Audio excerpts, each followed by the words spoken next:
Hello बच्चों, उम्मीद करता हूँ आप सब लोग बहुत अच्छे होंगे। मैं हूँ गणेश राणा कोटी। हमने फिज़िक्स का एक पैकेज बनाया है उन बच्चों के लिए जो 12th में हैं और बोर्ड के लिए प्रिपेयर कर रहे हैं। और ये 3rd चैप्टर का 3rd लेक्चर है। पिछले लेक्चर में हमने आपको क्विज़ दिया था, क्विज़ 3.2, तो उसी का सॉल्यूशन यहाँ पे देख लेते हैं। इसमें बोल रहा है कि a metal wire is stretched such that its length becomes 3 times of the original length. What will be the new resistivity. और आगे पूछ रहा है find the ratio of initial resistance and final resistance. तो पहला क्वेश्चन ये है कि what will be the new resistivity.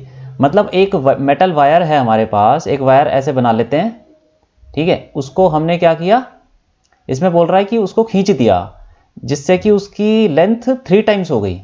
तो अब ये इसको खींच दिया तो इसकी लेंथ क्या हो जाएगी, 3 टाइम्स बोल रहा है वो, ठीक।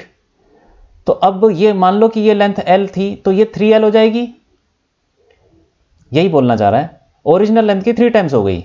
अब रेजिस्टिविटी क्या होगी, रेजिस्टिविटी क्या होती है, resistivity is the property of material. जब मटेरियल चेंज हुआ, क्या हमने तो सिर्फ लेंथ चेंज किया ना, लेंथ को 3 टाइम्स कर दिया, लेकिन मटेरियल तो अभी भी वही है, तो इसीलिए रेजिस्टिविटी सेम रहेगी। ऐसे लिखेंगे, resistivity is a property of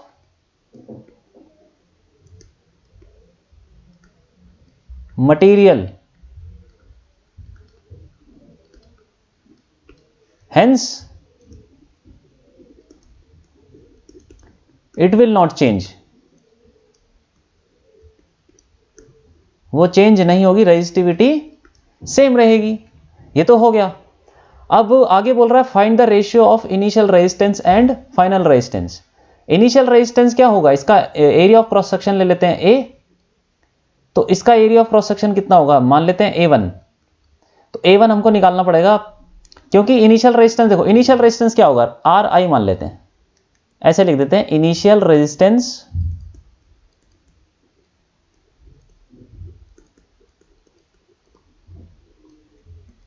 Ri equal to क्या होता है formula, rho L by A.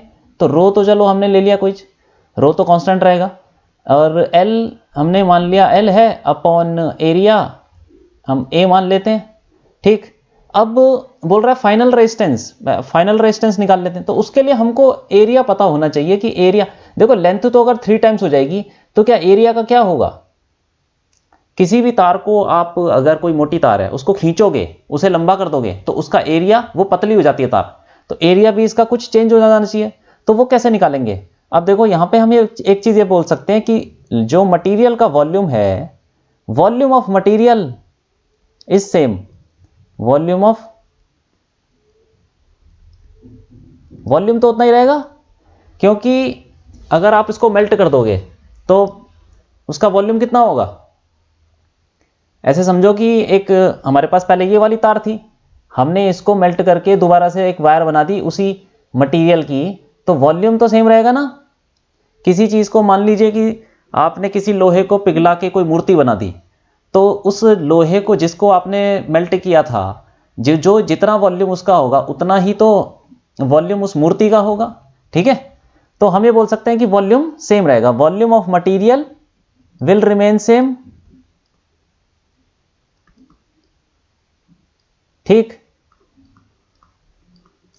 तो ये लिख देते हैं V इनिशियल वॉल्यूम कितना है, एरिया इनटू लेंथ, और फाइनल वॉल्यूम कितना है, VI इक्वल टू VF, ऐसे बोल देते हैं। Volume initial equal to final volume. तो initial volume area into length, final volume area A1 into length है 3L, तो A1 की वैल्यू क्या आ जाएगी, LL कट गया, तो A1 की आ जाएगी वैल्यू A/3। अब हमारा फाइनल रेजिस्टेंस क्या आएगा, फाइनल रेजिस्टेंस फॉर्मूला हमको वही लगाना है, रो L बाय ए। तो RF क्या हो जाएगा, रो तो सेम रहेगा, L कितना हो जाएगा, L हो गया अब 3L, और अब एरिया कितना हो गया, A/3, A1 लेना पड़ेगा ना, यहां पे A1 लिख देते हैं पहले। अब देखो A1 की वैल्यू A/3 है, तो रो 3L अपॉन A/3, तो ये हो जाएगा 3 ऊपर चला जाएगा तो 9 रो एल बाय ए। अब आर इसका रेशियो निकालना है हमको, इनिशियल और फाइनल का ratio, initial resistance upon final resistance. क्या रेशियो होगा, ये रख देते हैं rho L by A upon 9 rho L by A. ठीक, अब देखो ये तो कट गया पूरा, तो बचा क्या, 1/9 आ गया। तो ये आ गया हमारा रेशियो, रेजिस्टेंस, इनिशियल रेजिस्टेंस और फाइनल रेजिस्टेंस का रेशियो 1/9 आ गया। तो ये हो गया हमारा क्वेश्चन। अब आगे बढ़ते हैं, अब अपना लेक्चर शुरू करते हैं। सबसे पहले हम इसमें पढ़ेंगे कॉम्बिनेशन ऑफ रेजिस्टर्स। मतलब हमने देखा है कि किसी भी रेजिस्टेंस को हम इस सिंबल से दिखाते हैं, ये वाला। ठीक है, अब हम सारे सर्किट्स में रेजिस्टेंस को इसी सिंबल से दिखाएंगे। ये आप पहले भी पढ़ चुके होंगे 10th क्लास में। ठीक, तो फिर हम अब देखेंगे कि रेजिस्टेंस को अगर हम सीरीज में जोड़ेंगे या पैरेलल में जोड़ेंगे तो फिर वो इक्विवेलेंट रेजिस्टेंस क्या होगा। ऐसी चीज हम पहले भी पढ़ चुके हैं जब हमने कैपेसिटर्स को सीरीज या पैरेलल में लगाया था। तो वैसा ही कॉम्बिनेशन अब रेजिस्टर्स के साथ कर रहे हैं कि अगर हम पहले ले लेते हैं 2 रेजिस्टर्स को हम सीरीज में जोड़ेंगे तो इक्विवेलेंट रेजिस्टेंस क्या होगा वो निकालते हैं। तो देखो यहां पे लिखा हुआ है सीरीज के अंदर अगर 2 resistors are set to be in series if only one of their end points are joint. मतलब 2 रेजिस्टर्स है, ऐसे समझ लो कि 2 रेजिस्टेंस, ठीक है, ऐसे 2 रेजिस्टेंस, अगर इनका जो एंड पॉइंट है ये वाला और ये वाला, सिर्फ इनको जोड़ा है, बाकी जो 2 रह गए दोनों, बाकी दोनों एंड पॉइंट उनको नहीं जोड़ा, उनको किसी और से जोड़ेंगे। मतलब इन दोनों रेजिस्टेंस के एक एक एंड पॉइंट को जोड़ दिया तो ये दोनों बन जाएंगे सीरीज के अंदर। ठीक है, सीरीज में हम बोल सकते हैं कि ये दोनों सीरीज में। और दूसरी चीज ये है कि एक और चीज लिखी है इसने, the current through all the resistors in series must be same. जो भी रेजिस्टेंस सीरीज में लगे होंगे उनसे करंट सेम होना चाहिए, सेम ही होगा। देखो यहां से देखो, ये दोनों अगर सीरीज में हैं, इन दोनों के ये वाले एंड जोड़ दिए एक दूसरे के साथ, एक एंड जोड़ दिया। अब जो करंट इसमें से फ्लो करेगा R1 में से, वही करंट R2 से फ्लो करेगा, पूरे सर्किट में वही करंट फ्लो करेगा। ठीक, तो दोनों से सेम करंट फ्लो करेगा, यही बोलना चाह रहा है। अब चलो इसका यूज करके हम निकाल लेते हैं कि इसका इक्विवेलेंट रेजिस्टेंस क्या होगा। अब देखो ये जो बैटरी लगा रखी है 20 वोल्ट की, ये क्या करेगी, बिल्कुल उसको रिकॉल करिए। जब हमने कैपेसिटर पढ़ा था, हमने बोला था कि जो भी बैटरी लगाई होगी कैपेसिटर्स के अक्रॉस, वो पूरा पोटेंशियल डिफरेंस यहाँ पे, मतलब इन दोनों के अक्रॉस पोटेंशियल डिफरेंस क्रिएट कर देगा। कौन, बैटरी, कितना, V। और तो थोड़ा सा इसके अक्रॉस करेगा V1, और थोड़ा सा पोटेंशियल डिफरेंस इसके अक्रॉस होगा V2। ऐसे ही पोटेंशियल डिफरेंस बट जाएगा जब सीरीज में रेजिस्टेंस लगे होंगे। तो थोड़ा सा V1, थोड़ा सा इसके अक्रॉस R1 के अक्रॉस, और थोड़ा R2 के अक्रॉस, और दोनों के अक्रॉस का जो सम होगा वो पोटेंशियल होगा V के बराबर। तो ऐसे बोल सकते हैं sum of potential differences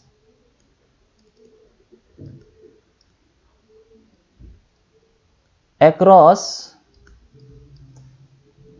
all resistors in series is equal to potential difference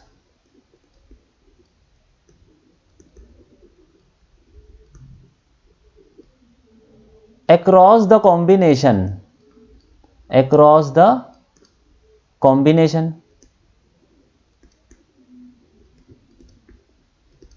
ठीक है, अब देखो इसका हम इक्विवेलेंट सर्किट बनाएं तो इन दोनों को हम एक रेजिस्टर से रिप्लेस करेंगे कि अगर एक इन दोनों की जगह एक रेजिस्टेंस होता, एक रेजिस्टर होता, तो उसकी क्या वैल्यू होती। सेम बैटरी के अक्रॉस हम लगाएंगे। ये बिल्कुल वैसा ही है जैसे हमने कैपेसिटर में किया था। तो 20 वोल्ट की बैटरी लगा दी, करंट भी उतना ही होना चाहिए, तो R इक्विवेलेंट की वैल्यू क्या होगी, सच दैट की सर्किट में बाकी सब वैसा ही रहे। बाकी सब मतलब अगर हम 20 वोल्ट की बैटरी लगाए तो करंट उतना ही फ्लो करेगा। तो अब देखो इसके अक्रॉस कितना पोटेंशियल डिफरेंस है, V तो होगा ना, क्योंकि ये तो सिंगल रेजिस्टर है और बैटरी लगा रखी है एक, तो एक बैटरी जो एक रजिस्टर के अक्रॉस पोटेंशियल डिफरेंस क्रिएट करेगी, वो उतना ही पोटेंशियल डिफरेंस होगा जितना बैटरी का वोल्टेज है, बैटरी का पोटेंशियल है। ठीक, तो हम बोल सकते हैं कि यहां से देखिए, ये V1 plus V2 equal to V होना चाहिए, V1 plus V2 equal to V। ठीक, और मतलब ये वाला V, मतलब वहां पे भी कॉम्बिनेशन के अक्रॉस जो पोटेंशियल डिफरेंस है वही पोटेंशियल डिफरेंस इस इक्विवेलेंट रेजिस्टर के अक्रॉस भी होगा। अब V1, अब हम इंडिविजुअल लगाते हैं ओम्स लॉ इसके ऊपर, एक R1 के ऊपर लगाते हैं ओम्स लॉ। तो V1 क्या बोलता है, ओम्स लॉ बोलता है V इक्वल टू IR। तो R1 के ऊपर ओम्स लॉ लगाए तो V1 equal to I into R1। ऐसे ही ओम्स लॉ लगाए अगर इसके ऊपर R2 के ऊपर, तो बोलेंगे V2 equal to I into R2। अब यहां पे रख देंगे इसको, और इसके अक्रॉस भी लगा देते हैं। चलो इसके अक्रॉस लगाएंगे potential ohm's law R equivalent के अक्रॉस, तो क्या बोलेगा, क्या हो जाएगा, V equal to I into R equivalent. इन तीनों V1, V2 और V की वैल्यू इस इक्वेशन में डाल देंगे, तो ये आ जाएगा हमारा, कुछ ना कुछ आ जाएगा। देखते हैं उसको, नेक्स्ट पेज पे देखते हैं। तो V1 plus V2 equal to V है, तो V कितना था, V1 कितना था I इंटू R1, और V2 कितना था I into R2 equal to, और V कितना था इक्विवेलेंट सर्किट के across I into R equivalent. तो यहां से तो I कट गया तीनों जगह से कॉमन लेके। अब ये R इक्विवेलेंट की वैल्यू क्या आ जाएगी, यह आ जाएगी R1 प्लस R2। तो हमने ये देख लिया कि अगर रजिस्टर्स सीरीज में लगे हुए हैं तो उसका इक्विवेलेंट क्या होगा, सीधा उनको ऐड कर दो।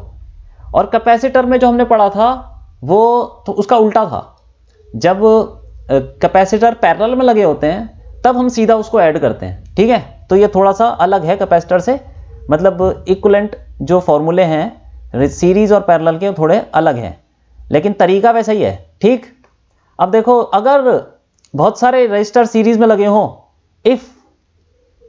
If n resistors are connected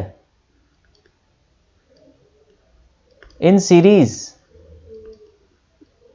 तो R इक्विवेलेंट क्या होगा, R इक्विवेलेंट हो जाएगा R1, सबको ऐड कर दो सीधा सीधा, R1 plus R2 plus R3 चलते जाओ, Rn ऐड कर दो। ठीक है, सीधा करना है हमको ऐड। ये तो ये हो गया हमारा सीरीज का फॉर्मूला। इसमें भी सर्किट बना के देख लेते हैं। ये R1 है, फिर R2 है, फिर R3 है, फिर ऐसे ऐसे चलते जाओ। ये मान लेते हैं Rn रेजिस्टर्स लगा रखे हैं बैटरी के अक्रॉस। ये R1 है, R2, R3, R4। तो इसका इक्विवेलेंट सर्किट बनाएंगे तो एक ही रजिस्टर से हम रिप्लेस कर सकते हैं, जो कि होगा R इक्विवेलेंट, और उसकी वैल्यू क्या होगी, सबका सम, जैसे ये बनाया। ठीक है, तो ये जितने भी रेजिस्टेंस हैं ये सीरीज में लगे हुए हैं, एक के साथ एक लगे हुए हैं, एक के पीछे एक बोल सकते हो। तो इसका जो इक्विवेलेंट रेजिस्टेंस होगा वो हम इस फॉर्मूले से दे सकते हैं।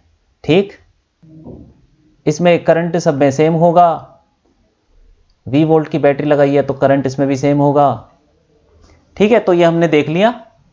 सीरीज में रेजिस्टर्स जुड़े होंगे तो हम उन सबको सीधा ऐड कर देंगे इक्विवेलेंट रेजिस्टेंस निकालने के लिए। अब आगे बढ़ते हैं। दूसरा कॉम्बिनेशन है पैरेलल कॉम्बिनेशन। तो पैरेलल में भी कैसे जुड़े होंगे, ऐसे जुड़े होंगे।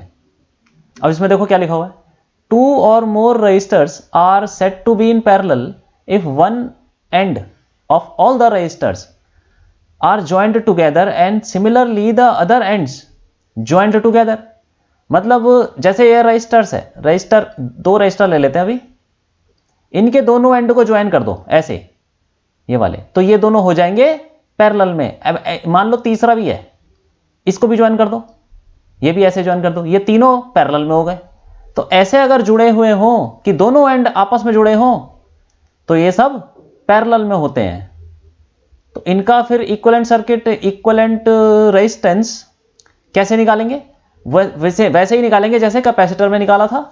अब देखो ये V वोल्ट की बैटरी जोड़ रखी है, तो V वोल्ट की बैटरी क्या करेगी, पूरे कॉम्बिनेशन के across V volt potential difference पैदा कर देगी V, और इसके अक्रॉस मान लेते हैं इसके अक्रॉस भी उतना ही होगा। अब देखो ये भी लिखा हुआ, potential difference across all the resistors in parallel must be same.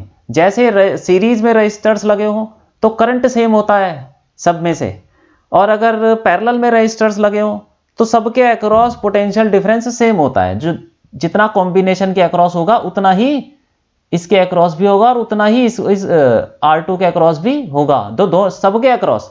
तो इसका इक्विवेलेंट सर्किट बनाए अगर हम, तो ऐसा बनाएंगे R इक्विवेलेंट, और उसको हम अगर बैटरी से जोड़ देंगे तो कितना पोटेंशियल डिफरेंस क्रिएट होगा, उतना ही तो होगा ना V। तो एक्चुअली सबके अक्रॉस V पोटेंशियल डिफरेंस ही क्रिएट होता है। लेकिन यहां पे क्या है, अगर एक करंट सर्किट के अंदर या बैटरी से कुछ करंट जा रहा है तो वो सेम करंट नहीं जाएगा, अब अलग अलग जाएगा। जैसे मान लो कि करंट है यहां से गया, ऐसे करंट को पानी की तरह मानो, अगर 10 लीटर पानी यहां पे घुसा तो थोड़ा सा इधर चला जाएगा 2 लीटर मान लो, तो नीचे जाएगा 8 लीटर। तो ये जो I है ये बट जाएगा, करंट है यहां पे जाके डिवाइड हो जाएगा, थोड़ा सा ऊपर और थोड़ा सा नीचे। तो मान लेते हैं कि ऊपर करंट I1 है, नीचे करंट I2 है। लेकिन जितना भी करंट यहां से जाएगा ये बटेगा ना, तो I1 और I2 में बटेगा मान लेते हैं। तो I1 और I2 का सम किसके बराबर होना चाहिए, I के बराबर। ठीक, तो ये हम बोल सकते हैं कि सम ऑफ करंट्स, वहां पे सम ऑफ पोटेंशियल डिफरेंस से निकाला था हमने, यहां पे सम ऑफ करंट होगा, मतलब जितना करंट R1 में जा रहा है और जितना करंट R2 में जा रहा है, इन दोनों का करंट का सम किसके बराबर होगा, इक्विवेलेंट से जितना करंट जा रहा है उस करंट के बराबर। तो sum of currents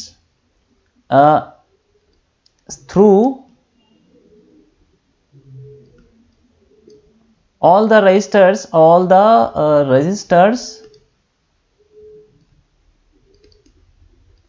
in parallel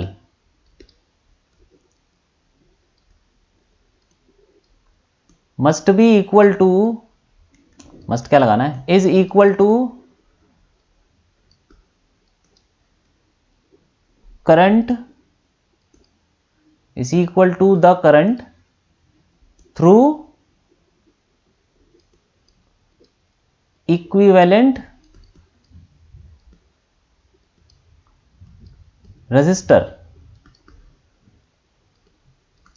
ठीक, तो करंट का जो सम होगा through all the resistors in parallel, वो किसके बराबर होगा, जितना करंट फ्लो कर रहा है इक्विवेलेंट रजिस्टर से। तो हम बोल सकते हैं I1 equal to I1 plus I2 equal to I।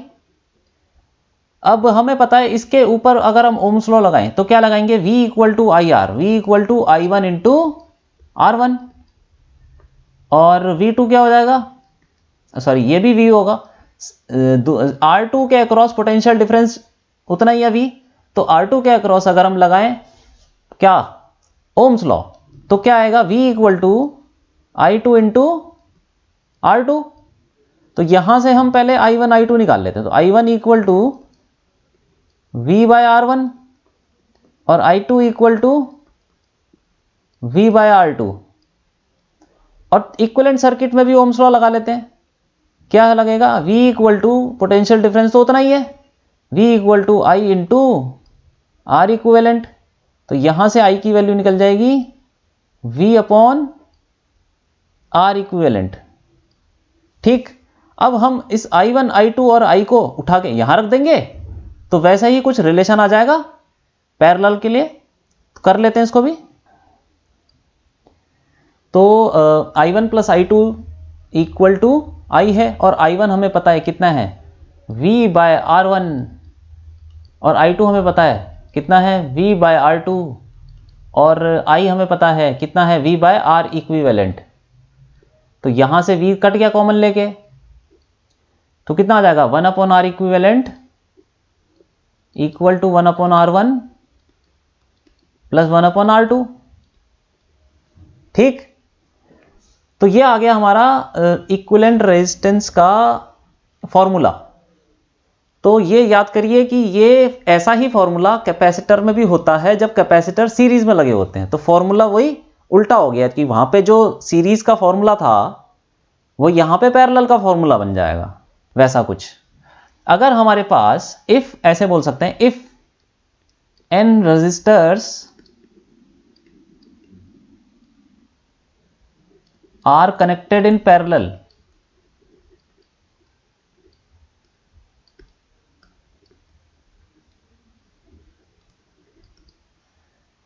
तो फिर आर इक्विवेलेंट का फॉर्मूला कैसे देंगे? ऐसे ही दे देंगे, 1/r equivalent equal to 1/r1 plus 1/r2 plus 1/r3, ऐसे ही चलते जाओ, प्लस 1/rn। ठीक, तो वैसे ही फॉर्मूला है। तो इसमें ये n रजिस्टर्स कैसे जुड़े होंगे? एक रजिस्टर ऐसे जुड़ा होगा, ठीक है, ऐसे मान लो, दूसरा फिर ऐसे जुड़ा होगा इसके साथ, दोनों एंड्स आपस में जुड़े होते हैं, फिर तीसरा भी जोड़ दो, फिर ऐसे कर करके सारे जोड़ दो। सपोज ये n वाला है, तो इसके साथ बैटरी जोड़ दो, ये, तो ये हो गया, ये सारे रजिस्टर जो उतने भी होंगे पैरेलल में होंगे, R1 R2 R3 Rn। ठीक, तो हम अगर ऐसे पैरेलल में जुड़े होंगे, पैरेलल में जुड़े का मतलब कि कोई भी दोनों रजिस्टर ले लो, सबके एंड, दोनों एंड आपस में जुड़े हुए हैं, ठीक है। ऐसे अगर कैपेसिटर, ऐसे अगर रजिस्टर्स जुड़े होंगे तो हम बोल सकते हैं ये पैरेलल में है, और इसका इक्विवेलेंट सर्किट निकालने, इक्विवेलेंट रेजिस्टेंस निकालने के लिए फॉर्मूला लगा सकते हैं। तो इसका इक्विवेलेंट क्या बन जाएगा? इक्विवेलेंट सर्किट ऐसे बन जाएगा। इसको भी हम एक रजिस्टर से रिप्लेस कर सकते हैं। V वोल्ट की यहां पे बैटरी है, यहां पे भी सेम V वोल्ट की बैटरी है, R इक्विवेलेंट, यहां पे करंट कुछ जाएगा I, यहां से भी कुछ करंट जाएगा I, लेकिन वो बट जाएगा, इसमें जाएगा I1, इसमें I2, इसमें I3 और इसमें IN। ठीक, तो ये हमने देख लिया कि रजिस्टर्स अगर पैरेलल में जुड़े हों तो इक्विवेलेंट रेजिस्टेंस कैसे निकाला जाता है। अब आगे बढ़ते हैं, इलेक्ट्रिकल पावर देखते हैं कि अगर हमने एक कोई रजिस्टर किसी बैटरी से कनेक्ट कर दिया तो कुछ ना कुछ पावर डिसिपेशन रजिस्टर से होता है और कुछ ना कुछ पावर डिलीवर बैटरी करती है। मतलब बैटरी का काम होता है पावर देना और रजिस्टर का काम होता है पावर डिसिपेट करना, मतलब पावर को कंज्यूम करना। रजिस्टर जो होता है वो पावर, ऐसे समझ लो, कंज्यूम करता है, खाता है, ठीक है। जैसे मान लो कोई बल्ब लगा दिया या पंखा लगा दिया, फैन लगा दिया, कोई इलेक्ट्रिकल हीटर लगा दिया, कुछ भी डिवाइस लगा सकते हैं, वो कंज्यूम करेगा पावर। और बैटरी क्या करता है? ये पावर देता है, ठीक। तो ये देख लेते हैं ये बैटरी पहले कितनी पावर देगा। अब देखो बैटरी का काम बेसिकली क्या होता है ना, चार्ज पास करना होता है। यहां से चार्ज उठा के इधर पास करता है, ये हम पहले भी देख चुके हैं, अभी देख लेते हैं दूसरे कलर से। ये क्या करता है? चार्ज को ऐसे पास कराता है, इस डायरेक्शन में चार्ज पास कर रहा है। मान लो कुछ चार्ज पास किया Q, तो सपोज dQ चार्ज पास किया, थोड़ा सा चार्ज पास किया, तो बैटरी को काम करना पड़ेगा। कितना काम करना पड़ेगा ये हमें पता है, वर्क डन। अब देखो ये हमें पता है, ये नेगेटिव पोटेंशियल, ये है पॉजिटिव पोटेंशियल। इस नेगेटिव वाले को मान लेते हैं V1 और इसको मान लेते हैं V2। Actually V2 minus V1, जो V2 is higher potential, V1 is lower potential, तो V2 minus V1 actually V के बराबर ही है। जो बैटरी का जो पोटेंशियल होता है, ये हम पहले भी बात कर चुके हैं कि बैटरी के ऊपर जैसे लिखा रहता है 2 वोल्ट, तो उसका मतलब ये हुआ कि जो हायर पोटेंशियल है that potential minus lower potential, higher potential minus lower potential 2 volt होगा, ठीक है। जो V है, V का एक्चुअली मतलब ये होता है कि higher potential minus lower potential. तो V2 माइनस V1 ये होता है V के बराबर। जितनी भी बैटरी के ऊपर लिखा रहता है ना 2 वोल्ट 4 वोल्ट, वो higher potential minus lower potential होगा। तो अब dQ चार्ज मान लेते हैं यहां से पास हुआ, मतलब बैटरी के अंदर से क्रॉस किया तो नेगेटिव पोटेंशियल से पॉजिटिव पोटेंशियल पे गया तो वर्क डन क्या होता है? वर्क डन हमें पता है, थोड़ा सा चार्ज गया इसीलिए हम थोड़ा सा वर्क डन निकालते हैं, डी डब्ल्यू। ये कितना हो जाएगा वर्क डन? ये क्यू इंटू, वो हमने पढ़ा ना वर्क डन क्या होता है, जिस चार्ज को ले जाते हैं वो charge multiplied by final potential minus initial potential. तो यहां पे हो जाएगा डी क्यू और फाइनल पोटेंशियल कितना है? V2 minus V1। ये हो गया। अब V2 माइनस V1 हमें पता है V के बराबर है, जितनी बैटरी का पोटेंशियल है वही V2 माइनस V1 है, तो ये हो जाएगा डी क्यू इंटू V। ठीक, अब हमें पता है पावर क्या होती है, तो जब चार्ज पास हुआ होगा तो बैटरी ने कुछ ना कुछ पावर दी होगी, तो पावर डिलीवर्ड बाय बैटरी, कितनी पावर डिलीवर की होगी बैटरी ने, उसको ले लेते हैं P। ठीक, PB ले लेते हैं। PB का मतलब power delivered by battery equal to क्या हो जाएगा? ये हमें पता है पावर का formula dW/dt it is the rate of change of work done. ये हमने 11th में पढ़ा है ना फॉर्मूला dW/dt, तो इसी को यूज कर लेते हैं। तो PB क्या हो जाएगा? dW की वैल्यू डाल दो, dq इंटू V, तो V dq ऐसे लिख लेते हैं, V dq अपॉन dt। और हमें पता है dQ/dt क्या होता है, ये तो करंट की डेफिनेशन है, ये हमने पढ़ा है ना। करंट को ऐसे डिफाइन किया जाता है dQ/dt से, तो इसको लिख सकते हैं V इंटू I। जितना भी करंट ये फ्लो कर रहा होगा ना इस सर्किट में, वो वाला करंट है ये, जितना करंट बैटरी से फ्लो करेगा वो वाला करंट। तो पावर डिलीवर्ड बाय बैटरी हम सीधा बोल सकते हैं VI के बराबर होता है। ठीक, V क्या चीज है इसमें? V is the potential difference across the battery. तो V क्या है? V is potential difference across the battery, और I क्या हो जाएगा? I is the current through the battery.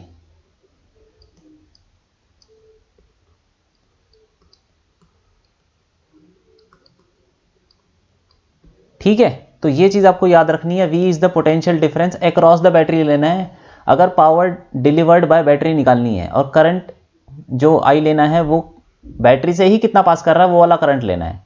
ठीक, अब ये देखते हैं कि यहां पे देखो ये जितनी भी पावर देगा ये किसको देगा? कोई तो देने के लिए है नहीं, बस एक रजिस्टर है।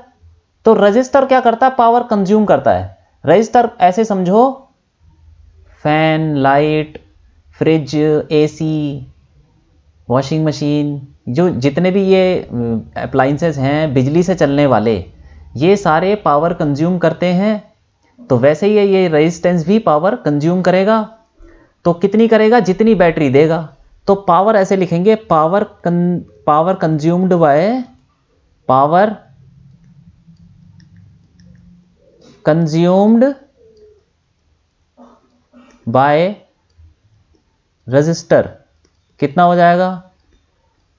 इसको लिख देंगे पीसी लिख देते हैं, power consumed by resistor PC equal to same VI। तो इसका हम यहाँ पे एक और फॉर्मूला बना सकते हैं। ओम्स लॉ हमें पता है क्या होता है, V इक्वल टू IR बोल सकते हैं ना। तो हम बोल सकते हैं V इक्वल टू IR, तो यहाँ पे V की जगह डाल दो तो क्या आ जाएगा? IR इंटू I, क्या हो जाएगा ये? I square R। तो एक ये फॉर्मूला भी हम लिख सकते हैं पावर कंजम्पशन का, जो कि रजिस्टर पावर कितनी पावर कंज्यूम करेगा उसका VI भी बोल सकते हैं और I स्क्वायर R भी बोल सकते हैं। और एक और फॉर्मूला बना सकते हैं, I की जगह डाल दो V/R। अगर I को हम लिख दें V/R तो क्या हो जाएगा? PC की वैल्यू ये भी हो जाएगी, यहां पे V इंटू V/R, तो V square by R, V square by R। इसमें V क्या है? V हम बोलेंगे V is the potential difference across the resistor. ठीक है, अब इसमें V की ये जो V है ये हमको ध्यान में रखना है जब हम पावर कंज्यूम्ड बाय रजिस्टर लगाएंगे ये फॉर्मूले, चाहे VI लगाओ या I स्क्वायर R लगाओ या V स्क्वायर बाय R लगाओ, इसमें याद रखना है कि ये जो पोटेंशियल डिफरेंस है, potential difference across the register होना चाहिए, होगा अक्रॉस द रजिस्टर, जिस रजिस्टर से आप पावर कंज्यूम्ड निकाल रहे हो। पावर कंज्यूम्ड को पावर डिसिपेटेड भी बोला जाता है, ठीक। और ये आई क्या चीज है? I is the current through resistor, current through the register.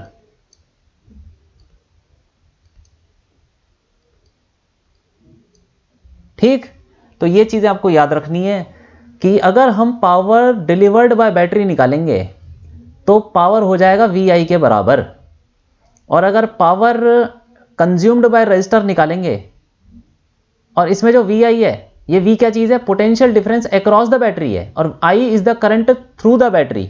और पावर कंज्यूम्ड बाय रजिस्टर में हम 3 फॉर्मूला लगा सकते हैं, VI, I²R या V²/R। लेकिन V क्या चीज है? Potential difference across the register, और I is the current through the resistor. ठीक, तो तीनों में से आप कोई भी फॉर्मूला लगा सकते हो डिपेंडिंग अपॉन सिचुएशन कि आपको क्या चीज पता है। ठीक, तो ये चीज हमने देख ली, इसको आप ध्यान रखोगे कि पावर डिलीवर्ड बाय बैटरी कितना होता है और पावर कंज्यूम्ड बाय रजिस्टर कितना होता है। ठीक है, तो अब आगे बढ़ते हैं।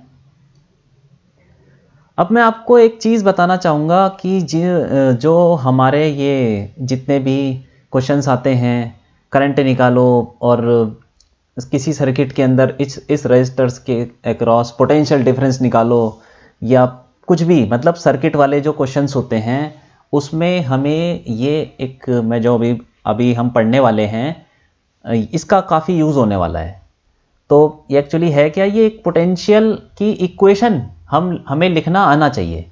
जैसे मैं आपको एग्जांपल देता हूँ कि ये एक रजिस्टर है, ठीक है, फिर ये एक बैटरी लगी हुई है, फिर दोबारा से एक रजिस्टर लगा हुआ है, और ऐसे एक मान लो कि ये एक सर्किट का कोई पार्ट है, ठीक है, सर्किट होगा हमारे पास कुछ, तो उसका एक पार्ट है ये, और इसमें करंट ऐसे जा रहा है, ये करंट ऐसे आ रहा है, ठीक है, यहां से आ रहा है करंट। करंट कैसे भी आ सकता है, ऐसे भी आ सकता है, वैसे भी इधर से भी जा सकता है, तो वो हम देख लेंगे। यहां पे मान लेते हैं A पॉइंट है और ये है मान लो B पॉइंट। इस रजिस्टर को ले लो 2 ओम, इसको बैटरी को ले लो 4 वोल्ट, इसको ले लो 1 ओम, ऐसे मान लेते हैं। ये रजिस्टर की वैल्यू दे रखी है रेजिस्टेंस की, ये रेजिस्टेंस 2 ओम, 1 ओम, 4 वोल्ट की बैटरी है। ठीक, अब हमें ये इक्वेशन लिखना आना चाहिए कि हम पोटेंशियल की इक्वेशन कैसे लिखें। तो हम यहां से लेके यहां तक चलते हैं। पोटेंशियल डिफरेंस एक्चुअली में हमें पता होना चाहिए कि कोई सर्किट है बहुत बड़ा और उसकी एक ब्रांच में आपको पोटेंशियल डिफरेंस निकालना है, तो आपको ये चीज आनी चाहिए। तो इसमें कैसे लिखेंगे? देखो यहां से ऐसे लिखते हैं, पहले A पॉइंट से अगर हम B पॉइंट तक जाएं तो पहले A पॉइंट का पोटेंशियल हमें पता नहीं है, लेकिन लिख लो VA। ठीक, उसके बाद आप आगे बढ़ो। आगे क्या मिला आपको? एक रजिस्टर मिला, और इसमें करंट कैसे फ्लो कर रहा है? जिस डायरेक्शन आप A से B जा रहे हो ना, आपकी देखो डायरेक्शन जाने की ये है, आप A से B जा रहे हो तो आपकी डायरेक्शन हो गई राइटवर्ड्स। और करंट कैसे फ्लो कर रहा है? करंट की डायरेक्शन है लेफ्टवर्ड्स, ऐसे ही जा रहा है ना करंट, इसमें ऐसे जाएगा तो इसमें ऐसे जाएगा, पूरी तार में ऐसे ही जाता रहेगा। तो करंट है लेफ्टवर्ड्स और आप जा रहे हो राइटवर्ड्स, तो current is in the opposite direction of जहां से आप जा रहे हो। जिस डायरेक्शन में आप जा रहे हो, मतलब जिस डायरेक्शन में आप इक्वेशन लिख रहे हो, यहां से शुरू होके A से B तक जा रहे हो ना आप यहां से, तो जिस डायरेक्शन से जा रहे हो उसके ऑपोजिट अगर करंट हो तो यहां पे लिखते हैं प्लस प्लस। करंट कितना है? अच्छा करंट भी ले लेते हैं, करंट 2 एम्पेयर ले लो। करंट 2 एम्पेयर हो गया, या 3 ले लो, चलो 3 एम्पेयर करंट। तो 3 इंटू 2, 3 इंटू 2, 3 मतलब current into resistance of this register. ठीक है, ऐसे ही लिखा जाता है। धीरे धीरे आपको आदत पड़ जाएगी, आप सीख जाओगे। अभी आपको थोड़ा सा कंफ्यूजिंग लग रहा होगा, लेकिन कंफ्यूज नहीं होना, जैसे मैं बता रहा हूं वैसे ही करोगे तो क्वेश्चन बहुत जल्दी हो जाएंगे। देखो यहां पे क्या है, पहले हमने पकड़ा A पॉइंट, तो पोटेंशियल लिख दिया VA, हमें पता तो है नहीं लेकिन VA लिख दिया। प्लस क्यों लिखा? प्लस इसलिए लिखा क्योंकि आप जिस डायरेक्शन में जा रहे हो उसके ऑपोजिट में करंट फ्लो कर रहा है। अगर ऐसा हो कि आप जिस डायरेक्शन में जा रहे हो और करंट ऑपोजिट डायरेक्शन में आ रहा है तो आपको प्लस लिखना पड़ेगा। अगर ये आपको रेजिस्टेंस मिलता है तो ये रेजिस्टेंस के अक्रॉस पोटेंशियल ये एक तरीके का पोटेंशियल डिफरेंस ही है ये, ठीक। बाकी पोटेंशियल डिफरेंस तो हम बाद में बात करेंगे, लेकिन अभी आपको ये ध्यान में रखो कि आपको प्लस लिखना है। यहां पे प्लस जो करंट फ्लो कर रहा है इस रेजिस्टर से इनटू उसका रेजिस्टेंस, ये हो गया 3 × 2। आगे बढ़ो, अब आगे देखो ये लिखा है प्लस और ये लिखा क्या है, ये होता ही प्लस है। हायर पोटेंशियल लोअर पोटेंशियल, ये बैटरी आ गई। अब दूसरा एलिमेंट क्या है, बैटरी। अब बैटरी में आप किस डायरेक्शन में जा रहे हो, प्लस से माइनस जा रहे हो ना, तो आप लिखोगे माइनस लिख दोगे।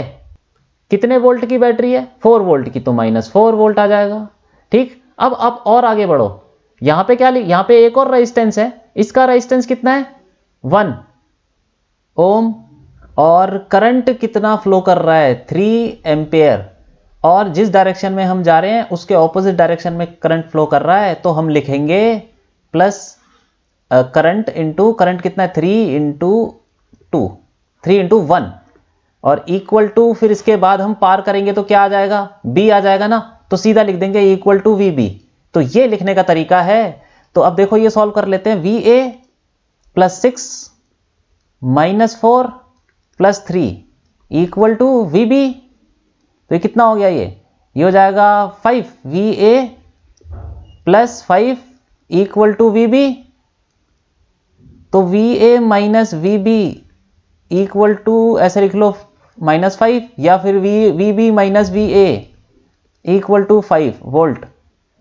तो potential difference VB - VA 5 volt हो जाएगा, मतलब हायर पोटेंशियल है B का हायर पोटेंशियल है और A का लोअर पोटेंशियल है, इसीलिए VB - VA 5 आ रहा है, और VA - VB ऐसे बोल दो -5, ये लोअर पोटेंशियल, ठीक है। तो ये लिखने का तरीका होता है। एक और हम कर लेते हैं, एक और एग्जांपल कर लेते हैं, उससे आपको फिर पक्का हो जाएगा कि आप कर सकते हो। एक और कर लेते हैं, ये रजिस्टर ले लेते हैं और फिर ये बैटरी ऐसे ले लेते हैं, फिर एक और रजिस्टर, फिर ये बैटरी ऐसे ले लेते हैं, फिर एक और रेजिस्टेंस ऐसे, ठीक।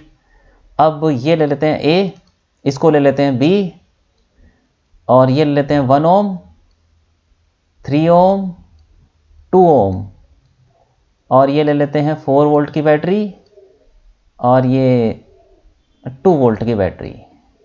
अब लिखते हैं दोबारा से इक्वेशन। अगर करंट इसके अंदर ऐसे जा रहा है, ये ऐसे जा रहा है करंट,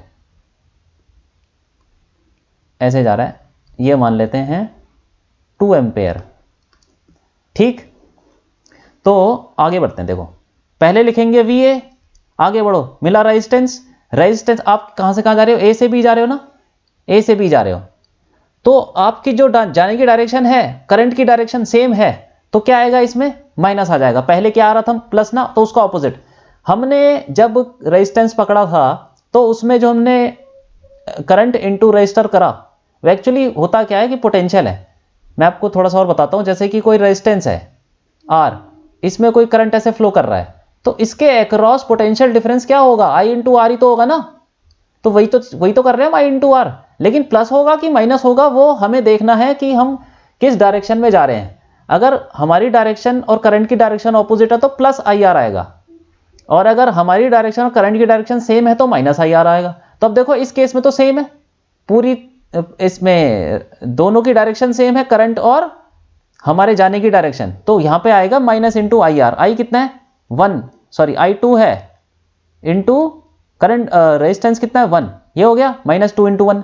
आगे बढ़ो, ये बैटरी आ गई, ये प्लस से आप कहां जा रहे हो, माइनस, तो प्लस से माइनस जाओगे तो माइनस लिखोगे, -4 वोल्ट, ठीक है। अब इसमें देखो 3 ओम के अंदर करंट इसी डायरेक्शन में जा रहा है, तो इसमें भी माइनस लिखोगे, -I × R। I कितना है, I है 2, R कितना है 3। आगे बढ़ो, आगे क्या, ये माइनस से आप प्लस जा रहे हो, तो यहां पे प्लस लिखना पड़ेगा, +2 वोल्ट की बैटरी है, ठीक। आगे बढ़ जाओ, यहां पे क्या है, यहां पे फिर दोबारा IR आएगा माइनस का, तो माइनस इंटू I कितना है 2, R कितना है 2, इक्वल टू क्या हो जाएगा VB। ये हो गया। अब इसको सॉल्व कर लेते हैं। VA -2 -4 -6 और +2 -4 इक्वल टू VB। ये कितना आ जाएगा VA, ये देखो ये आ जाएगा 2 से 2 तो ये कट गया, ठीक है। ये कितना आ गया, ये -10 -14, तो -14 इक्वल टू VB। तो VA माइनस VB ये आ गया है 14 वोल्ट। तो इससे पता चलता है कि A जो है हायर पोटेंशियल पे है और B लोअर पोटेंशियल पे है। तो देखो इस चीज़ का आपको ध्यान रखना है कि दो ही चीज़ें हमारे सर्किट में अभी तो रेजिस्टेंस, तो उसके अक्रॉस पोटेंशियल डिफरेंस होता है IR, लेकिन हम इक्वेशन में क्या लिखेंगे IR की माइनस IR, वो डिपेंड करेगा कि आपकी जाने की डायरेक्शन क्या है। अगर जाने की डायरेक्शन आपकी करंट की डायरेक्शन में ही है तो आप माइनस लिखोगे, और अगर जाने की डायरेक्शन आपकी अपोजिट टू करंट है तो आप प्लस लिखोगे, प्लस IR। और बैटरी में कैसे लिखना है, बैटरी में लिखना है अगर आप हायर पोटेंशियल से लोअर पोटेंशियल जाते हो तो माइनस जितने वोल्ट की बैटरी है वो लिख देना है, और माइनस से प्लस पोटेंशियल, लोअर से हायर पोटेंशियल पे जाते हो तो प्लस जितने वोल्ट की बैटरी है वो आ जाएगा, ठीक है। इसको हम और भी करेंगे जब सर्किट के क्वेश्चन सॉल्व करेंगे तो ये चीजें बार बार आएंगी, लेकिन अभी के लिए आप इतना ध्यान रखिए कि कैसे इक्वेशन लिखनी है। अब आगे बढ़ते हैं, ये देखते हैं cell's EMF and internal resistance. अब देखो थोड़ा सा मैं आपको बैटरी के बारे में बताता हूँ, सेल के बारे में। जो हमारे घर में जो सेल होते हैं ना, घड़ी में लगते हैं और भी खिलौनों में, बच्चों के खिलौनों में लगते हैं सेल, वो वाले सेल, उनकी बात कर रहे हैं हम। तो वो सेल ऐसे होते हैं, उनके अंदर केमिकल वगैरह भरा होता है, ठीक है, केमिकल भरा होता है। आपने थोड़ा केमिस्ट्री में भी पढ़ा होगा कि ये एक ऐसा इलेक्ट्रोलाइट होता है, उसके अंदर एक इलेक्ट्रोड भरे, एक इलेक्ट्रोड डाला होता है हमने, इसको बोलते हैं कैथोड, एक एनोड होता है, ऐसे ही कुछ है ना, ज़्यादा डिटेल में नहीं घुसेंगे। तो ऐसे ही कुछ होता है। तो ये एक यहाँ से इसके बीच में इलेक्ट्रोलाइट है और आयंस वगैरह होते हैं, प्लस माइनस, वो पॉजिटिव वाला नेगेटिव की तरफ भागता है, नेगेटिव वाला पॉजिटिव की तरफ जाता है। तो फिर इससे क्या होता है कि फ्लो ऑफ चार्ज होने लगता है और फिर करंट पैदा होने लगता है, पोटेंशियल डिफरेंस आ जाता है इन दोनों के बीच में। और इससे आप कोई रजिस्टर जोड़ोगे तो इसमें करंट शुरू हो जाएगा, करंट आ जाएगा कुछ ना कुछ। तो इस पूरी चीज को हम बोलते हैं सेल। ये पूरा एक सेल है जिसके अंदर इलेक्ट्रोलाइट भरा है और इलेक्ट्रोड है और पूरा जो भी है, ठीक है, इसको हम बोलते हैं सेल, बोल देते हैं। तो इसी सेल को हम ऐसे बनाते हैं शॉर्ट फॉर्म में। इसका सिंबल ये होता है, ये इसका सिंबल है, higher potential lower potential. Already हम पढ़ चुके हैं, ये V वोल्ट कुछ ना कुछ पोटेंशियल डिफरेंस क्रिएट करता है ये एनोड कैथोड के बीच में, ठीक है। ये प्लस मान लो, ये माइनस मान लो, तो ऐसे ही है ये, इसको सिंबल दिखाने का तरीका होता है, ठीक। अब देखो ऐसा है, इसका एक EMF होता है। अब EMF क्या होता है, और एक इंटरनल रेजिस्टेंस। अब देखो दुनिया में जो भी चीज है, कोई भी चीज है, उसका कुछ ना कुछ रेजिस्टेंस होता है। तो ऐसे तो सेल का भी होगा, क्योंकि जब ये आयंस एक साइड से दूसरी साइड में जाएंगे तो कोई ना कोई तो बीच में रास्ते में आएगा, टकराएगा, तो वो एक तरीके का रेजिस्टेंस पैदा करेगा। रेजिस्टेंस का क्या मतलब होता है कि जो फ्लो ऑफ चार्ज को उसको फ्लो करवाने से उसको रेजिस्टेंस पैदा करे कुछ। जैसे कि आप ये होता है ना कि कोई किसी फ्लोर पे आप किसी बॉडी को अगर फोर्स लगा के खींचते हो तो थोड़ी दिक्कत होगी, अगर वो फ्लोर थोड़ा रफ होगा। अगर स्मूथ होगा तो आपको खींचने में आसानी होगी। तो वही चीज है, जब ये आयंस फ्लो करते हैं एक जगह से दूसरी जगह तो बीच में रेजिस्टेंस पैदा होता है, इनके जाने का मूवमेंट में दिक्कत आती है। उसी दिक्कत को हम बोल देते हैं कि कुछ ना कुछ रेजिस्टेंस होता है सेल का। ऐसे ही रेजिस्टेंस हर मटेरियल के अंदर होता है, तो सेल का भी एक अपना रेजिस्टेंस होता है। तो ऐसे इसके अंदर रेजिस्टेंस हम दिखाते तो नहीं है, लेकिन ऐसे होता इसके अंदर ही है कहीं, ठीक है। लेकिन दिखाने का तरीका क्या होता है, ऐसे दिखा दो, कोई सेल है ये और इसके साथ में एक रेजिस्टेंस स्मॉल r, ठीक, और ये एक हो गया EMF, तो ये बन जाता है हमारा सेल, इसको हम सेल बोलते हैं। अभी तक हमने सेल या बैटरी के अंदर कितना रेजिस्टेंस है, क्या है, वो सब बात नहीं की। तो ये R क्या चीज है, ये R है आपका इसी सेल का रेजिस्टेंस है, होता उसके अंदर है, लेकिन हम साइड में दिखाते हैं क्योंकि अब अंदर दिखाएंगे तो जगह नहीं है ना इतनी, तो हम क्या करते हैं, बाहर दिखा देते हैं साइड में, बगल में। तो ये बन जाती है एक, समझ लो ये एक सेल है जिसके साथ उसी का रेजिस्टेंस लगा हुआ है।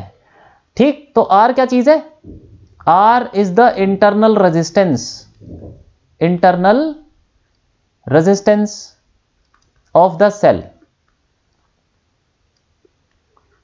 Of the cell. और E क्या चीज है, E हम बोलते हैं, E एक्चुअली वही चीज है, पोटेंशियल डिफरेंस जैसा कुछ है, अभी बताता हूं मैं उसको, प्रॉपर डेफिनेशन बताता हूं। E is EMF of the cell. EMF को हम बोलते हैं इलेक्ट्रोमोटिव फोर्स। तो यहां पे हम ऐसे दिखाते हैं, इलेक्ट्रोमोटिव फोर्स, और इसको शॉर्ट फॉर्म में EMF ही बोला जाता है। ये फोर्स नहीं है तो ये कुछ पोटेंशियल डिफरेंस जैसा ही, लेकिन बोलते इसको फोर्स है, क्योंकि ये करता क्या है ना, चार्ज को उठा के एक तरफ से दूसरी तरफ ले जाता है, तो किसी न किसी फोर्स लगा के ले जाता है, तो उसके इसीलिए उसको फोर्स बोलते हैं। देखो इसको अभी हम देख लेते हैं, समझ लेते हैं कि ये है क्या चीज।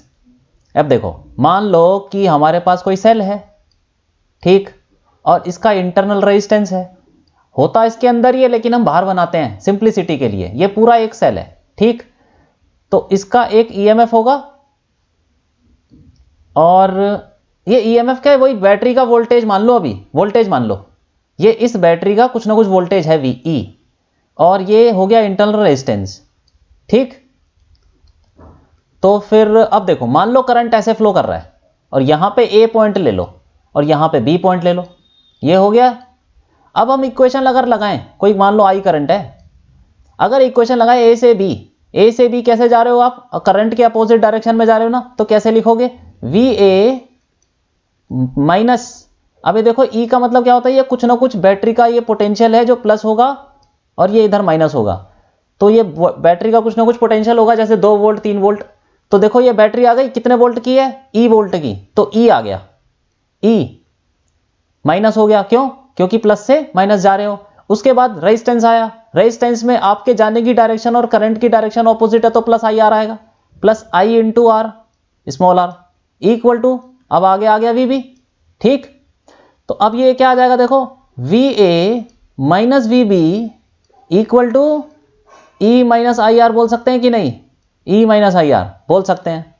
तो यही तो पोटेंशियल डिफरेंस है अक्रॉस द सेल। ये A और B, ये क्या चीज है, ये है ना सेल हमारा, ये है, इसको बोलेंगे सेल। तो इसके अक्रॉस पोटेंशियल डिफरेंस कितना हुआ, VA माइनस VB बोल सकते हैं ना, क्योंकि सेल के एक साइड पे A है दूसरी साइड पे B है, तो हम बोलेंगे कि VA minus VB is the potential difference E minus IR। अब क्या बोला जाता है, अब EMF की डेफिनेशन क्या है, EMF की डेफिनेशन ये है, EMF is equal to, EMF is equal to is the potential difference, is the potential difference,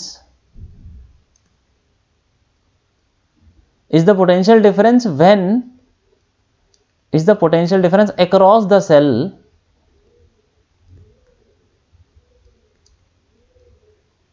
when there is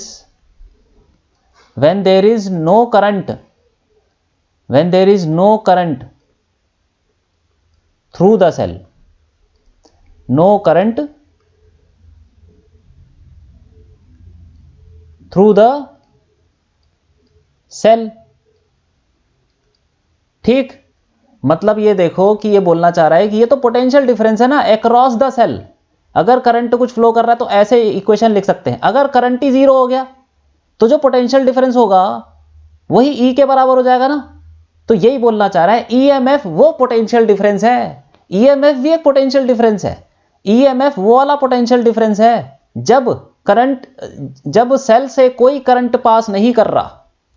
आई बात समझ में, अगर करंट ही 0 हो गया तो जो पोटेंशियल डिफरेंस होगा अक्रॉस द सेल वही EMF के बराबर होगा। तो EMF की डेफिनेशन यही है कि अगर करंट ना हो, सेल से कोई भी करंट पास ना करे, तो जो पोटेंशियल डिफरेंस सेल के अक्रॉस होगा वही ईएमएफ के बराबर होगा।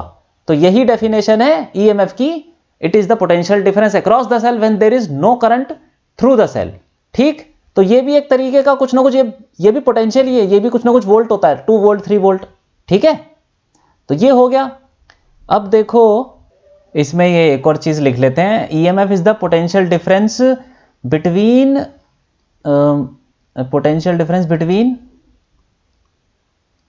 हाइयर, इसको हटा देते हैं, इसकी जरूरत नहीं है। EMF is the potential difference between higher potential and lower potential. Higher potential and lower, एक मिनट, इसको हम यहां लिख लेते हैं, potential across the cell when there is no current through the cell। मतलब कि ईएमएफ की वैल्यू हमेशा पॉजिटिव होगी, क्योंकि ये बोल रहा है ना पोटेंशियल डिफरेंस किसके बीच में ले रहे हैं, हायर पोटेंशियल और लोअर पोटेंशियल के बीच में। मतलब higher potential minus lower potential करेंगे तो पॉजिटिव ही तो आएगा ना, तो इसीलिए ईएमएफ की वैल्यू हमेशा पॉजिटिव होगी। ठीक, तो ये हो गया हमारा ईएमएफ।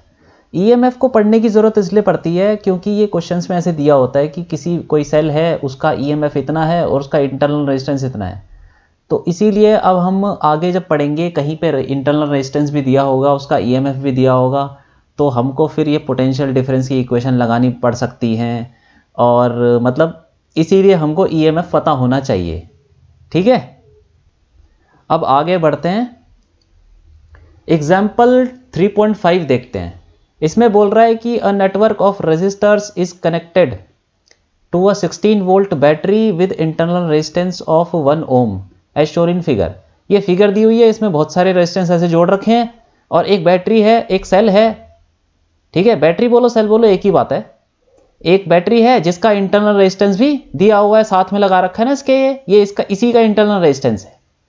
ठीक है, फिर इंटरनल रेजिस्टेंस 1 ओम है। अब पहला पार्ट ये पूछ रहा है compute the equivalent resistance of the network. इस पूरे नेटवर्क का इक्विवेलेंट रेजिस्टेंस कैसे निकालेंगे, तो निकाल लेते हैं। अब देखो यहां पे पहले देख लेते हैं कि सीरीज में कौन से हैं, पैरेलल में कौन से हैं।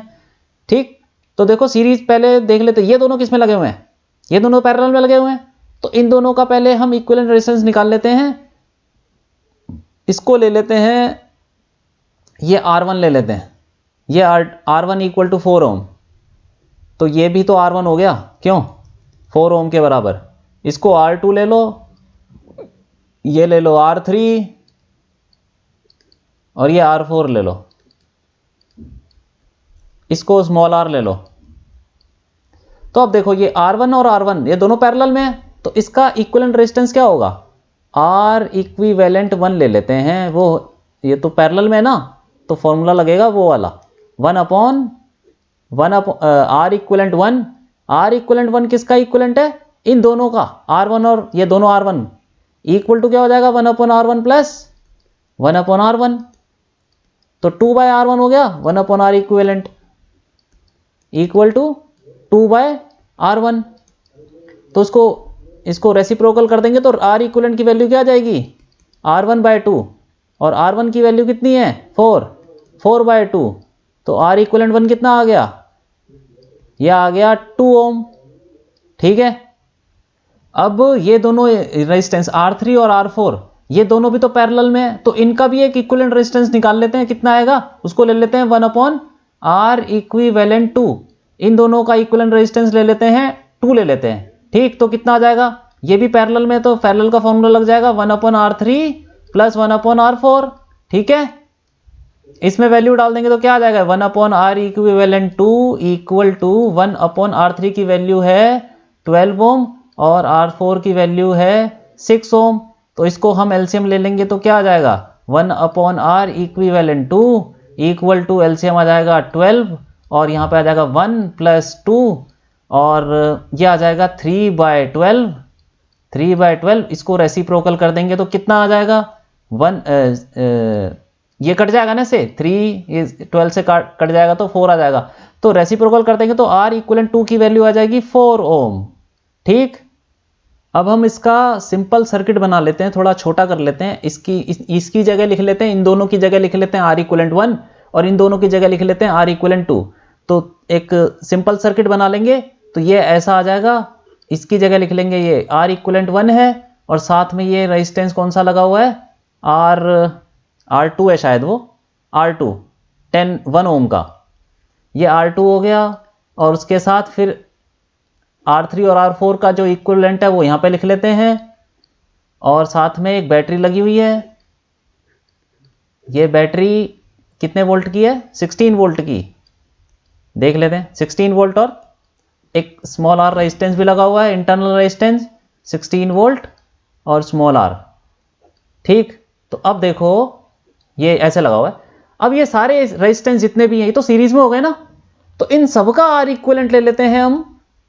R इक्विवेलेंट वही आ जाएगा हमारा पूरे सर्किट का R इक्विवेलेंट। R इक्विवेलेंट कितना हो गया, R equivalent 1 plus R2 plus R equivalent 2 plus small r। अब इन सब की वैल्यू डाल देते हैं, ये कितना आ जाएगा, R इक्विवेलेंट 1 कितना आया था हमारा, ये आया था 2, R इक्विवेलेंट 2 था 4 और ये 1 है और ये भी 1 है, 2 4 1 1, 2 4 1 1 हो जाएगा ना, 2 प्लस 1 प्लस 4 प्लस 1, ये कितना हो गया, ये तो हो गया 8 ओम। तो इक्विवेलेंट रेजिस्टेंस आ गया हमारा सर्किट का 8 ओम। तो इसको हम ऐसे भी दिखा सकते हैं कि दिस इज इक्विवेलेंट टू, एक रेजिस्टेंस लगाओ और बैटरी के साथ जोड़ दो 16 वोल्ट की, तो यहां पे 16 वोल्ट की बैटरी है और ये कितने वोल्ट का, ये कितना ओम का रेजिस्टेंस हो जाएगा, R इक्विवेलेंट 8 ओम का रेजिस्टेंस R इक्विवेलेंट। तो इसमें कुछ करंट होगा, जो भी होगा I ले लो। ठीक, तो ये हम इसको बिल्कुल इसको छोटा करके इसका इक्विवेलेंट सर्किट बना सकते हैं। तो ये हमने निकाल लिया R equivalent of the circuit, ये आ गया हमारा 8 ओम। अब दूसरा पार्ट देख लेते हैं क्या बोल रहा है।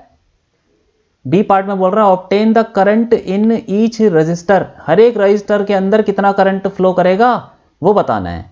तो उससे पहले हम क्या करेंगे, यहां पे पहले इस इक्विवेलेंट सर्किट में देख लेंगे कि मेन करंट, मेन तार में जो बैटरी से करंट जो फ्लो कर रहा है वो कितना है। तो बैटरी से करंट कितना फ्लो करेगा वो इसमें लगा लेंगे ओम्स लॉ की इक्वेशन। तो बी पार्ट में हम लिखेंगे ओम्स लॉ लगाएंगे, V इक्वल टू IR लगा देंगे सबसे पहले इस इक्विवेलेंट सर्किट में। तो इक्विवेलेंट सर्किट में V की वैल्यू कितनी है 16 और I तो निकालना है, R कितना है, R 8 आ गया।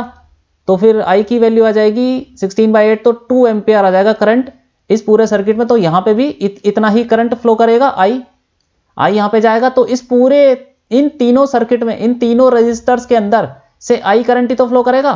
तो हम बोल सकते हैं current through R2 and small r, current ये तो निकल गया, करंट थ्रू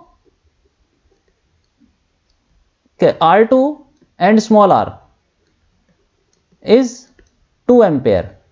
क्योंकि ये जो मेन करंट है जो बैटरी दे रही है वो तो पूरे सर्किट में घूमेगा ना ऐसे, तो पूरे सर्किट में R2 से तो उतना ही करंट जाएगा क्योंकि सारे तो सीरीज में लगे हुए हैं, और R से भी उतना ही जाएगा, R इक्विवेलेंट से भी उतना ही जाएगा, R इक्विवेलेंट 1 से, R इक्विवेलेंट 2 से, सबसे उतना ही जाएगा। लेकिन ये R इक्विवेलेंट उसका था ना कॉम्बिनेशन, इसका था, हमें तो निकालना ना ईच रेजिस्टेंस, इस वाले सर्किट में निकालना ना, इस वाले R1 से निकालना है, R2 से निकालना है, R3 R4। तो वो देख लेते हैं, हमने तो अभी निकाला है। देखो ये, क्योंकि ये तो ऐसे ही था जैसे बनाया हुआ था वैसे ही हमने उस वाली फिगर में बनाया। इससे जितना करंट ये बैटरी देगी उतना ही तो करंट यहां से पास करेगा और उतना ही यहां से पास करेगा। तो इन दोनों से तो उतना ही करंट होगा जितना बैटरी देगी। तो बैटरी ने 2 एम्पियर करंट दिया, तो इस R2 और स्मॉल r से उतना ही करंट फ्लो करेगा। अब देखते हैं कि इसमें R1 और R1 ये जो भी है 4 ओम 12 ओम 6 ओम, इसमें कितना करंट होगा ये देख लेते हैं। तो अब देखो R इक्विवेलेंट से कितना करंट पास कर रहा है, उतना ही तो पास कर रहा है ना। Current through R equivalent will be 2 ampere. इसके अक्रॉस पोटेंशियल डिफरेंस कितना होगा वो निकाल लेते हैं, ये ले लेते हैं V1। तो V1 is the potential difference across R equivalent 1। तो V1 हम ऐसे बता सकते हैं कि V1 is the potential difference, तो V1 ऐसे लिख लेंगे, V1 is the potential difference across R equivalent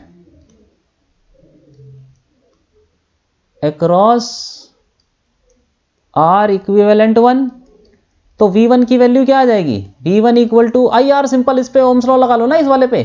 I कितना है, I तो 2 है, पहले लिख लेते हैं I इंटू R इक्विवेलेंट 1, तो I की वैल्यू 2 है, R इक्विवेलेंट 1 की वैल्यू कहाँ निकाली थी हमने, यहाँ पे निकाली थी, ये 2 ओम, तो कितना आ गया ये 2 इंटू 2 कितना हो गया ये 4 वोल्ट, तो 4 volt is the potential difference across this R equivalent 1।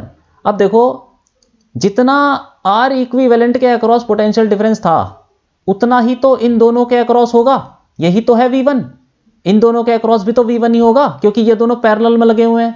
Parallel में हमको पता है कि पोटेंशियल डिफरेंस सेम होता है, उतना ही होगा जितना इसके कॉम्बिनेशन के अक्रॉस होगा। तो इसके कॉम्बिनेशन के अक्रॉस V1 निकाला था हमने, R इक्विवेलेंट 1 के अक्रॉस V1 था, तो इनके अक्रॉस भी V1 ही होगा। तो इस इंडिविजुअल रजिस्टर R1 ये 4 ओम और 4 ओम दोनों के अक्रॉस पोटेंशियल डिफरेंस V1 होगा। तो हम ऐसे बोल सकते हैं कि V1 इक्वल टू, उसमें ओम्स लॉ लगा लेते हैं, V1 इक्वल टू आई, इसमें ले लेते हैं, चलो इसमें करंट ले लेते हैं, इसमें I1 और ये I2, ठीक है, ऊपर वाले में I1 नीचे वाले में I2, तो कितना हो जाएगा V1 equal to I1 into R1, ठीक, तो I1 की वैल्यू कितनी आ जाएगी, V1 तो चलो उतना ही है 4 अपॉन R1 की वैल्यू 4 है, तो ये तो 1 आ गया, 1 एम्पियर। अब नीचे वाला मतलब ये वाला, इस वाले रजिस्टर में भी ओम्स लॉ लगा लो, कितना आ जाएगा V1, पोटेंशियल डिफरेंस तो V1 है, तो V1 equal to I2 into register तो बराबर ही है, तो R1 लिया था हमने, तो I2 कितना आ जाएगा, ये भी 4 अपॉन 4 आ जाएगा, इक्वल टू 1 एम्पियर आ गया। तो दोनों रजिस्टर से ऊपर नीचे वाले में से R1 जो भी है वो 4 ओम उनमें से 1 एम्पियर पास करेगा, ठीक। यहां से भी देख सकते हैं, देखो यहां से ये जब दोनों रजिस्टर बराबर है और यहां से करंट आया कितना 2 एम्पियर, तो आधा आधा तो जाएगा, ठीक है, और वैसे हमने निकाल भी लिया है। अब देख लेते हैं आगे वाले इनमें R3 और R4 के अंदर कितना करंट होगा, R3 है 12 ओम, तो अब पहले हम ये देखते हैं इसके अक्रॉस पोटेंशियल डिफरेंस ले लेते हैं V2, तो V2 की वैल्यू कितनी होगी, नेक्स्ट पेज पे कर लेते हैं। तो V2 की वैल्यू क्या होगी, V2 is the potential difference, ऐसे लिख लेंगे, V2 is the potential difference across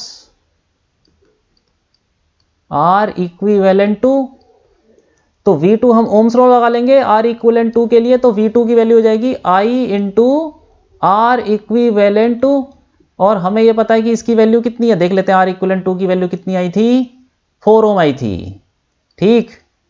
तो यहां पे लिख लेंगे V2 कितना है वो तो निकालना है, V2 इक्वल टू I हमें पता है 2, R इक्विवेलेंट आई थी 4, तो कितना हो जाएगा ये 8 वोल्ट, ठीक, तो 8 वोल्ट आ गया। अब हम ये बोल सकते हैं सेम वैसे ही कि जितना इसके अक्रॉस पोटेंशियल डिफरेंस है V2 उतना ही पोटेंशियल डिफरेंस होगा इन दोनों के अक्रॉस, यही तो होगा ना V2, तो V2 is the potential difference across the combination of R3 and R4, तो V2 is the potential difference across R3 and R4 both, दोनों के अक्रॉस पोटेंशियल डिफरेंस V2 ही होगा, जितना पैरेलल में पोटेंशियल डिफरेंस सेम होता है, वही रीजन जो हमने यहां पे किया था वैसे ही यहां पे करना है। तो V2 is the potential difference across R3 and R4 both, तो हम इनके लिए ओम्स लॉ लगा लेंगे, ये कितना हो जाएगा, तो V2 इक्वल टू ऊपर वाले के लिए R3 के लिए लगा लेते हैं, मान लेते हैं उसमें करंट ऐसे मान लेते हैं, चलो करंट इतना दौड़ रहा है, कितना, ये ले लेते हैं ऊपर वाला I3 और नीचे वाला I4 ले लेते हैं, ठीक। तो I3 कितना हो जाएगा, V2 equal to I3 into R3, तो कितना हो गया ये, यहां से देख सकते हैं V2 की हमें वैल्यू पता है 8, तो 8 equal to I3 into I3 की वैल्यू तो 12 है, तो ये I3 की वैल्यू R3 की वैल्यू 12 है, I3 की वैल्यू आ गई 8/12, मतलब इसको काट लो, 4 2 जा 4 3, तो 2/3 आ गया, 2/3 एम्पियर। ऐसे ही से बिल्कुल ये ओम्स लॉ हम लगा लेंगे R4 के लिए, लेकिन पोटेंशियल तो उतना ही रहेगा ना V2, तो V2 equal to I4 into R4, और R4 की वैल्यू कितनी थी 6, तो यहां पे हो जाएगा 8 इक्वल टू V2 तो उतना ही है, पोटेंशियल डिफरेंस उतना ही रहेगा 8, I4 इंटू 6, तो I4 की वैल्यू कितनी आ गई, ये आ गई 8/6, 8/6 को काट देंगे 2 से तो 4/3, 4/3 आ गया एम्पेयर। तो ये हमने निकाल लिया करंट थ्रू ईच रजिस्टर, और जो बचा था R2 उससे तो उतना ही होगा 2 एम्पेयर, ये सब सीरीज में लगे हुए, और जो ये स्मॉल r है इंटरनल रेजिस्टेंस उससे भी उतना ही होगा 2 एम्पेयर। तो हमने सारे रेजिस्टेंस से करंट निकाल लिया। अब थर्ड पार्ट देख लेते हैं क्या बोल रहा है वो, obtain the voltage drops VAB, VBC and VCD, मतलब पोटेंशियल डिफरेंस निकालना है A और B के बीच में, A और B के बीच में। अरे A और B तो ये रहे ना, A और B के बीच में निकाल तो लिया हमने, ये V1, ये V1 ही तो होगा ना, यही पूछा उसने। ये A यहां पर है, B यहां पर है, तो इसके अक्रॉस पोटेंशियल डिफरेंस कितना है, उतना ही है ना जितना इसके कॉम्बिनेशन के अक्रॉस है, वो तो V1 है। तो हम तो सीधा बोल सकते हैं कि C पार्ट में VAB इक्वल टू V1, और V1 की वैल्यू क्या निकाली थी हमने, यहां से देख लेते हैं कितनी थी V1 की वैल्यू, ये थी ये 4 वोल्ट, तो 4 वोल्ट बोल देंगे सीधा, 4 वोल्ट हो जाएगा। अब देखो आगे क्या बोला उसने, ये पूछा है पोटेंशियल डिफरेंस अक्रॉस BC, तो BC के अक्रॉस पोटेंशियल डिफरेंस ये निकालना है, C ये वाला पॉइंट है कहीं यहां पर होगा, B ये रहा, तो इसके अक्रॉस पोटेंशियल डिफरेंस ले लेते हैं, कुछ V3 ले लेते हैं, चलो सीधा लिख लेते हैं VBC। तो VBC क्या हो जाएगा, VBC इसमें ओम्स लॉ लगा लो, कुछ मत करो, ओम्स लॉ से हो जाएगा ये तो VBC कितना हो जाएगा बोलो, equal to I into R2, और I की वैल्यू 2 है और R2 कितना है 1 है, तो ये तो 2 वोल्ट आ गया। ठीक, और तीसरा उसने क्या पूछा है, ये पूछा उसने VCD कितना, इन दोनों के, ये D पॉइंट यहां पे मान लो, CD इसके अक्रॉस पोटेंशियल डिफरेंस कितना है V2, ये भी निकाल चुके हम, और V2 की वैल्यू क्या थी, यहां पे हम निकाल चुके हैं V2 की वैल्यू 8, ये तो VCD ये आ जाएगा कितना 8 वोल्ट, सीधा यहां पे V2 लिख लेते हैं पहले, V2 इक्वल टू 8 वोल्ट। ठीक, तो हमने कर लिए सारे पार्ट, तो ये हमने सारे वोल्टेज भी निकाल लिए, करंट भी निकाल लिया, हर एक रेजिस्टेंस से करंट निकाला है, इक्विवेलेंट सर्किट इक्विवेलेंट रेजिस्टेंस भी निकाल दिया, तो ये हो गया हमारा क्वेश्चन। ठीक, अब आगे चलते हैं। तो ये लेक्चर हो गया यहाँ पे खत्म, और क्विज 3.3 आपके लिए, आप इसको करिए और इसका सॉल्यूशन हम करेंगे नेक्स्ट लेक्चर में। ठीक।